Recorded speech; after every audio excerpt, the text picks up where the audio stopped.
Hello दोस्तों, नमस्कार। LP सरकारी जॉब चैनल पर आपका हार्दिक स्वागत और अभिनंदन करता हूं। आपके उज्जवल भविष्य की कामना के साथ इस सेशन का शुरुआत कर रहा हूं। ये सेशन कक्षा 7 पाठ 4 तुगलक काल, हमारा इतिहास और नागरिक जीवन, बहुविकल्पी प्रश्न से लिया गया है। कक्षा 7 का सेशन कक्षा 7 का है। कक्षा 7 के पाठ 4 तुगलक काल का है। पुस्तक का नाम हमारा इतिहास और नागरिक जीवन है। इससे जितने बहुविकल्पी प्रश्न बन सकते थे, इन बहुविकल्पी प्रश्नों के द्वारा आपको ये पाठ अच्छी तरह कंठस्थ हो जाएं, तो इन प्रश्नों को इसमें शामिल किया हूँ। इन बहुविकल्पी प्रश्नों के द्वारा इस पाठ को कंठस्थ कराने का प्रयास किया गया है। तो जितने भी प्रश्न बन सकते हैं, जिन प्रश्नों के द्वारा पूरा पाठ आपका तैयार हो सकता है, उतने बहुविकल्पी प्रश्न इसमें लिए गए हैं। अब बहुविकल्पी में पहला प्रश्न आपके स्क्रीन पर है। पहला प्रश्न है, खिलजी वंश के बाद दिल्ली में किस वंश का शासन स्थापित हुआ? खिलजी वंश के बाद दिल्ली में किस वंश का शासन स्थापित हुआ? लोधी वंश, सैयद वंश, तुगलक वंश या गुलाम वंश? तो खिलजी वंश के बाद शासन स्थापित होता है तुगलक वंश का। प्रश्न नंबर 1 का ऑप्शन सी सही उत्तर होगा। खिलजी वंश के बाद दिल्ली सल्तनत में तुगलक वंश का शासन स्थापित होता है। ये शासन स्थापित करने वाले थे गयासुद्दीन तुगलक। अगले प्रश्न पे आ जाएं। प्रश्न नंबर 2, तुगलक वंश की स्थापना किसने की? तुगलक वंश की स्थापना किसने की थी? फिरोज शाह तुगलक ने, गयासुद्दीन तुगलक ने, मोहम्मद बिन तुगलक ने या नसीरुद्दीन महमूद तुगलक ने? तुगलक वंश की स्थापना किसने की? फिरोज शाह तुगलक ने, गयासुद्दीन तुगलक ने, मोहम्मद बिन तुगलक ने या नसीरुद्दीन तुगलक ने? तो तुगलक वंश की स्थापना करने वाला शासक था गयासुद्दीन तुगलक। प्रश्न नंबर 2 का ऑप्शन बी सही उत्तर होगा। तुगलक वंश की स्थापना गयासुद्दीन तुगलक ने की थी। चलिए अगले प्रश्न पे आ जाएं। प्रश्न नंबर 3, अलाउद्दीन खिलजी की कठोर नीति को त्याग कर उदारता की नीति किस शासक ने अपनाया? अलाउद्दीन खिलजी की कठोर नीति को त्याग कर उदारता की नीति किस शासक ने अपनाया? मुबारक शाह खिलजी ने, मोहम्मद बिन तुगलक ने, गयासुद्दीन तुगलक ने या खिज्र खान ने? तो अलाउद्दीन खिलजी की कठोर नीति को त्याग कर उदारता की नीति अपनाया था गयासुद्दीन तुगलक ने। प्रश्न नंबर 3 का ऑप्शन सी सही उत्तर होगा। अगले प्रश्न पे आ जाएं। प्रश्न नंबर 4, गयासुद्दीन तुगलक की मृत्यु के बाद कौन शासक बना? गयासुद्दीन तुगलक की मृत्यु के बाद कौन शासक बना? मोहम्मद बिन तुगलक, नसीरुद्दीन महमूद, फिरोज शाह तुगलक या खिज्र खां? तो गयासुद्दीन तुगलक की मृत्यु के बाद कौन शासक बना? तो ये शासक बने थे मोहम्मद बिन तुगलक ने। प्रश्न नंबर 4 का ऑप्शन ए सही उत्तर होगा। अगले प्रश्न पे आ जाए। प्रश्न नंबर 5, मोहम्मद बिन तुगलक गद्दी पर कब बैठा? मोहम्मद बिन तुगलक गद्दी पर कब बैठा? मोहम्मद बिन तुगलक का नाम, दूसरा नाम भी आप यहाँ समझ लें, जौना खां या जूना खां था। जूना खां मोहम्मद बिन तुगलक का दूसरा नाम जौना खां या जूना खां, जौना खां या जूना खां था। अब प्रश्न है, मोहम्मद बिन तुगलक गद्दी पर कब बैठा? 1125 ईस्वी में, 1225 ईस्वी में, 1325 ईस्वी में या 1425 ईस्वी में। तो मोहम्मद बिन तुगलक गद्दी पर कब बैठा? तो ये 1125, 1225, 1325 या 1425। तो मोहम्मद बिन तुगलक गद्दी पर बैठता है 1325 ईस्वी में। प्रश्न नंबर 5 का ऑप्शन सी सही उत्तर होगा 1325 ईस्वी। चलते हैं अगले प्रश्न की ओर। प्रश्न नंबर 6 नहीं है, आगे कोई डबल प्रश्न होगा, वहां आप सुधार लेना। प्रश्न नंबर 7, अफ्रीका मोरक्को का यात्री इब्न बतूता किस शासक के समय आया?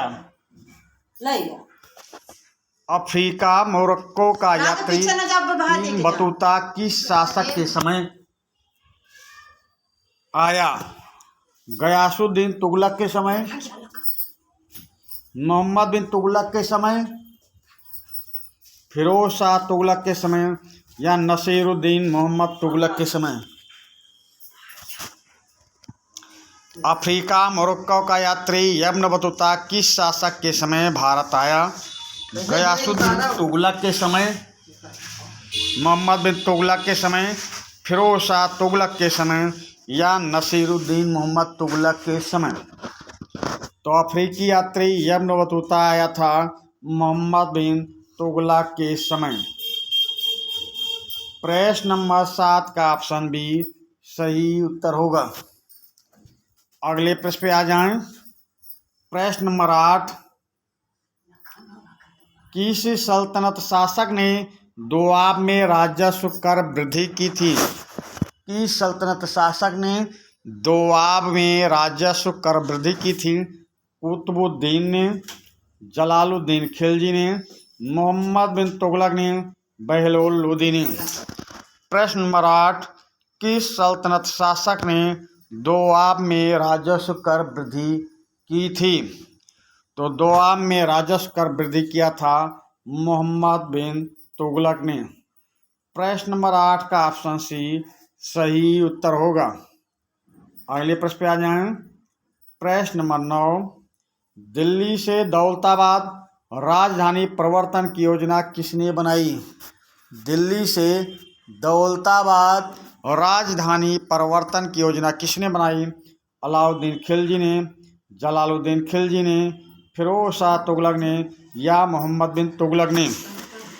प्रश्न नंबर 9, दिल्ली से दौलताबाद राजधानी परिवर्तन की योजना किसने बनाई? अलाउद्दीन खिलजी ने, जलालुद्दीन खिलजी ने, फिरोज शाह तुगलक ने या मोहम्मद बिन तुगलक ने? तो दिल्ली से दौलताबाद राजधानी परिवर्तन की योजना बनाई थी मोहम्मद बिन तुगलक ने। प्रश्न नंबर 9 का ऑप्शन डी सही उत्तर होगा। अगले प्रश्न पे आ जाएं। प्रश्न नंबर 10, किस सल्तनत शासक ने सांकेतिक मुद्रा का प्रचलन किया था? किस सल्तनत शासक ने सांकेतिक मुद्रा का प्रचलन किया था? बहलोल लोदी ने, सिकंदर लोदी ने, इब्राहिम लोदी ने या मोहम्मद बिन तुगलक ने? किस सल्तनत शासक ने सांकेतिक मुद्रा का प्रचलन किया था? बहलोल लोदी ने, सिकंदर लोदी ने, इब्राहिम लोदी ने या मोहम्मद बिन तुगलक ने? तो सांकेतिक मुद्रा का प्रचलन किया था मोहम्मद बिन तुगलक ने। प्रश्न नंबर 10 का ऑप्शन डी सही उत्तर होगा। अगले प्रश्न पे आ जाएं। प्रश्न नंबर 11, मोहम्मद बिन तुगलक ने चांदी के सिक्कों के स्थान पर किस धातु के सिक्के चलाने का आदेश दिया? मोहम्मद बिन तुगलक ने चांदी के सिक्कों के स्थान पर किस धातु के सिक्के चलाने का आदेश दिया? तांबा का सिक्का, पीतल का सिक्का, मिश्रित धातु का सिक्का या चमड़े का सिक्का। तो मोहम्मद बिन तुगलक ने चांदी के सिक्कों के स्थान पर मिश्रित धातु का सिक्का चलाने का आदेश दिया था। प्रश्न नंबर 11 का ऑप्शन सी सही उत्तर होगा। प्रश्न नंबर 11 का ऑप्शन सी सही उत्तर होगा। अगले प्रश्न आ जाए। प्रश्न नंबर 12, सांकेतिक मुद्रा मिश्रित धातु के सिक्के में किस धातु की मिलावट थी? तो तांबा एवं पीतल के मिश्रित सिक्के थे, तांबा एवं चांदी के मिश्रित सिक्के थे, पीतल एवं चांदी के मिश्रित सिक्के थे, पीतल एवं कांसे के मिश्रित सिक्के थे। तो प्रश्न नंबर 12, सांकेतिक मुद्रा मिश्रित धातु के सिक्के में किस धातु की मिलावट थी? तो तांबा एवं पीतल के मिश्रित सिक्के थे, तांबा एवं चांदी के मिश्रित सिक्के थे, पीतल एवं चांदी के मिश्रित सिक्के थे, पीतल एवं कांसे के मिश्रित सिक्के थे। प्रश्न नंबर 12 का सही उत्तर होगा मिश्रित धातु में तांबा एवं पीतल, तांबा एवं पीतल के मिश्रित धातु के सिक्के थे। प्रश्न नंबर 12, सांकेतिक मुद्रा मिश्रित धातु में तांबा और पीतल के मिश्रित सिक्के थे। प्रश्न नंबर 12 का ऑप्शन ए सही उत्तर होगा। अगले प्रश्न पे आ जाएं। प्रश्न नंबर 13, किस विद्रोह के समय मोहम्मद बिन तुगलक बीमार पड़ा और 1351 ईस्वी में उसकी मृत्यु हो गई? प्रश्न नंबर 13, किस विद्रोह के समय मोहम्मद बिन तुगलक बीमार पड़ा और 1351 ईस्वी में उसकी मृत्यु हो गई? तो विजयनगर में विद्रोह के समय, बहमनी में विद्रोह के समय, बंगाल में विद्रोह के समय, सिंध में विद्रोह के समय। प्रश्न नंबर 13, किस विद्रोह के समय मोहम्मद बिन तुगलक बीमार पड़ा और 1351 ईस्वी में उसकी मृत्यु हो गई? तो ये सही उत्तर होगा ऑप्शन सी, सिंध में विद्रोह के समय मोहम्मद बिन तुगलक बीमार पड़ा और उसकी मृत्यु हो गई। प्रश्न नंबर 13 का ऑप्शन डी सही उत्तर होगा। प्रश्न नंबर 14 पे आ जाएं। 1351 ईस्वी में मोहम्मद बिन तुगलक की मृत्यु के बाद दिल्ली का सुल्तान कौन बना? 1351 ईस्वी में मोहम्मद बिन तुगलक की मृत्यु के बाद दिल्ली का सुल्तान कौन बना? फिरोज शाह तुगलक, गयासुद्दीन तुगलक, नसीरुद्दीन महमूद तुगलक या बहलोल लोदी?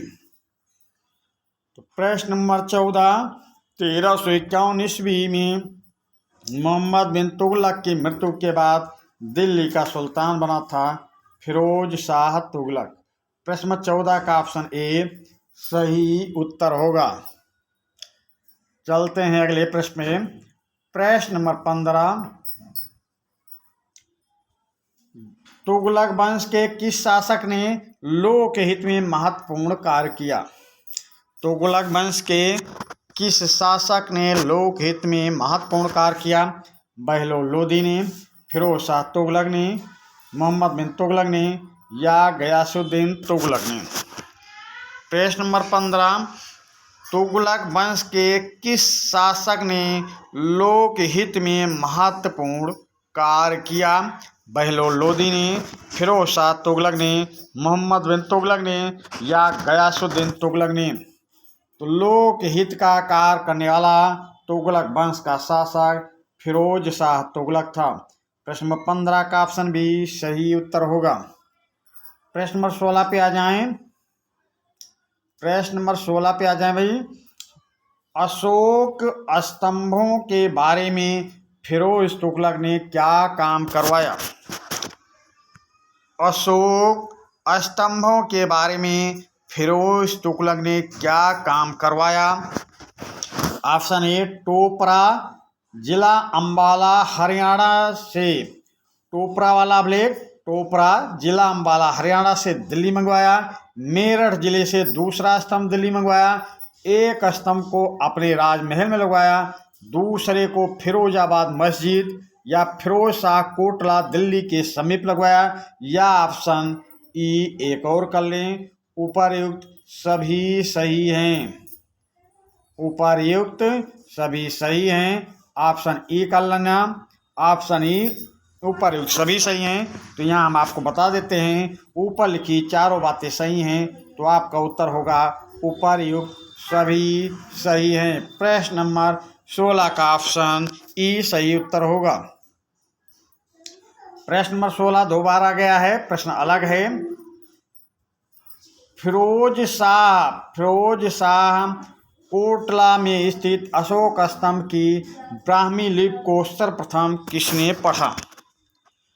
फिरोज शाह कोटला में स्थित अशोक स्तंभ की ब्राह्मी लिपि को सर्वप्रथम किसने पढ़ा? जेम्स प्रिंसेप ने, चापण ने, मार्शल ने या मैके ने? तो प्रश्न नंबर 16 का सही उत्तर होगा ऑप्शन ए।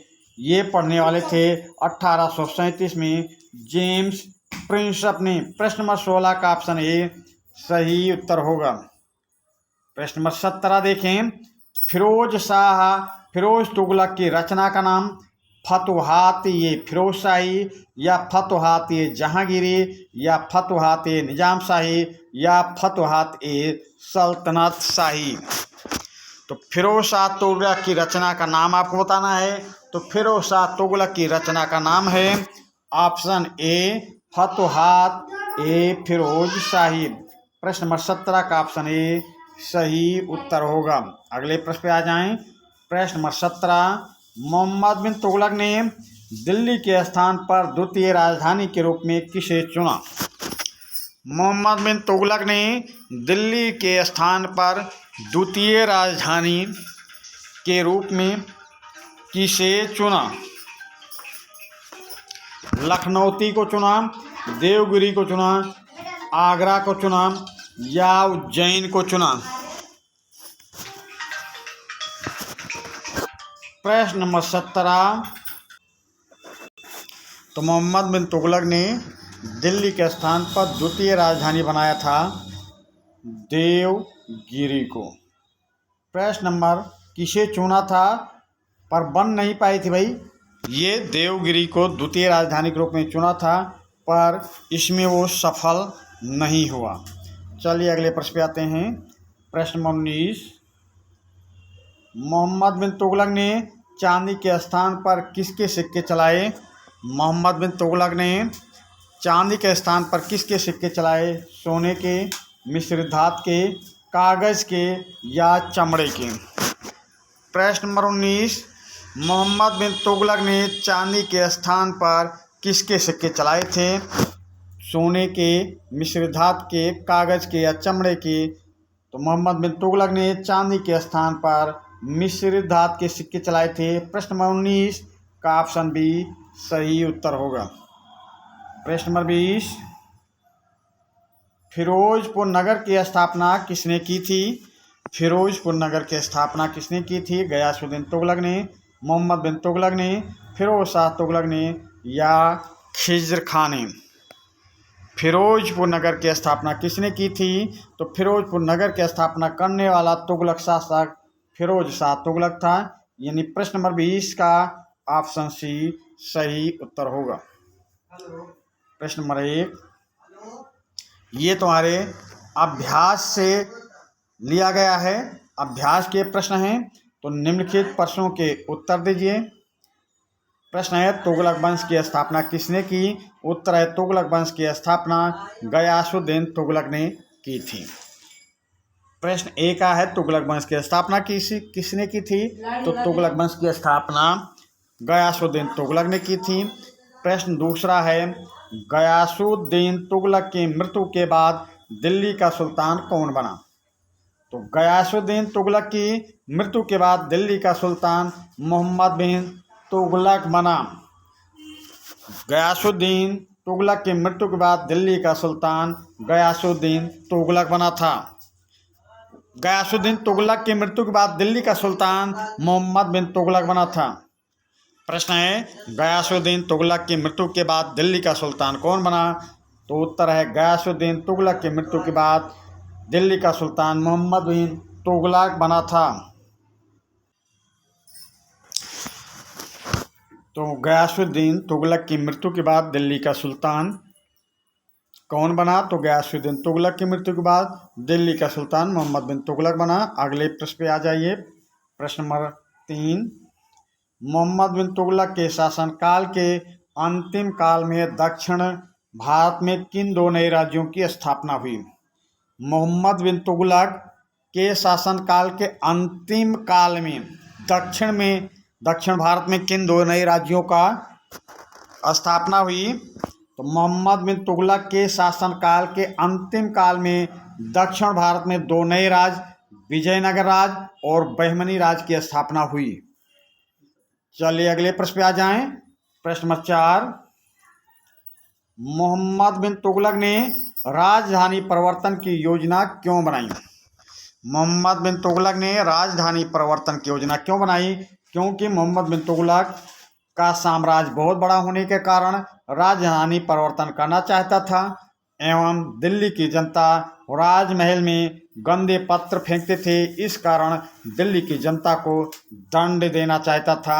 ये दोनों बातें थीं। तो ये दोनों बात को आपको याद करना है, समझना है और नोटबुक में लिखना भी है। चलिए अगले प्रश्न पे चलते हैं। प्रश्न नंबर 5, फिरोज शाह तुगलक ने प्रजाहित के लिए कौन कौन से कार्य किए? फिरोज शाह तुगलक ने प्रजाहित के लिए कौन कौन से कार्य के पीड़ित कई के? तो फिरोज शाह तुगलक ने प्रजाहित के लिए सरायों, जलाशयों, अस्पतालों, बगीचों तथा पुलों का निर्माण एवं मरम्मत करवाया। दीवाने खैरात विभाग की स्थापना की, जिससे विधवाओं, अनाथों एवं लड़कियों के विवाह के लिए आर्थिक सहायता दी जाती थी। सरकारी खर्च पर योग्य वैद्य द्वारा औषधीय एवं भोजन दिए जाने की व्यवस्था की थी। बेरोजगार लोगों को नौकरी देने हेतु उसने सर्वप्रथम एक रोजगार कार्यालय स्थापित किया था। फिर से सुन लें, फिरोज शाह तुगलक ने प्रजाहित के लिए कौन कौन से कार्य किए? तो फिरोज शाह तुगलक ने प्रजाहित के लिए सरायों, जलाशयों, अस्पतालों, बगीचों तथा पुलों का निर्माण एवं मरम्मत करवाया। दीवाने खैरात विभाग की स्थापना की, जिससे विधवाओं, अनाथों एवं लड़कियों के विवाह के लिए आर्थिक सहायता दी जाती थी। सरकारी खर्च पर योग्य वैद्य द्वारा औषधीय एवं भोजन दिए जाने की व्यवस्था की थी। बेरोजगार लोगों को नौकरी देने हेतु उसने सर्वप्रथम एक रोजगार कार्यालय स्थापित किया था। तो चलिए इसी प्रश्न के साथ इस सेशन का समापन करते हैं। बीच में कुछ आवाज़ें आई, यहाँ पे बंदर का आतंक आप जानते हैं बहुत ज़्यादा है, इस कारण वो पास में आके जब आया तो आवाज़ें आई उसको भगाने के लिए। तो इस डिस्टर्ब के लिए खेद है। चलिए हम अब अगले सेशन में आपसे मिलेंगे। धन्यवाद।